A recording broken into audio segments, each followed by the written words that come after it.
তাদের সন্তানের চাইতেও সম্পদরে বেশি মহব্বত করে, তারা কখনো তাকওয়াবান হতে পারে না, মুমিন হতে পারে না। কোনদিন তারা ঈমান নিয়ে জান্নাতে যাওয়া সম্ভব হবে না। কারণ তাকওয়াবান লোকেই কিন্তু শয়তানের হাত থেকে সাকরাতের সময় ঈমান নিয়ে মৃত্যুবরণ করা সম্ভব। কথা বলেন ঠিক কিনা?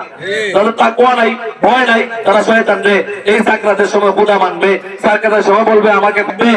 এই জন্য এটা ঈমানকে তাজা করার জন্য, মজবুত করার জন্য ইব্রাহিম নবীর যে একটা সুন্নত, রাসূল বলছেন এই সুন্নতটা হচ্ছে ঈদুল আজহার দিনে এর চাইতে বড় কোনো আমল, বড় কোনো ইবাদত হতে পারে না কুরবানি ব্যতীত।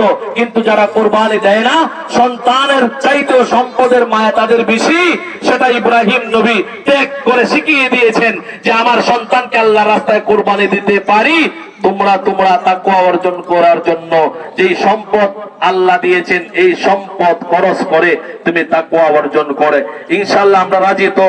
সম্পদ ব্যয় করে আমরা তাকওয়া অর্জন করব ইনশাআল্লাহ। এখন বলেন তো, আল্লাহকে রাজি আর খুশি করার জন্য তো তাকওয়াবান হব নাকি?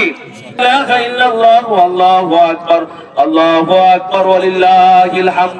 যাই হোক, আলহামদুলিল্লাহ। আপনি রোদ্রে শুকাইয়া আপনার নিজের ব্যবহারের জন্য লাগাইতে পারবেন, কোনো বাধা নাই। এইদিকে এটা 5 টাকা হোক আর 10 টাকা হোক, যদি বিক্রি করে তাহলে গরিবের হক, আর যদি বিক্রি না করে কবুল করে আমরা সকলে বলে আমিন। আমরা বিশেষ করে আমরা সামনের খাতাগুলো পূরণ করি ইনশাআল্লাহ যথাসময়।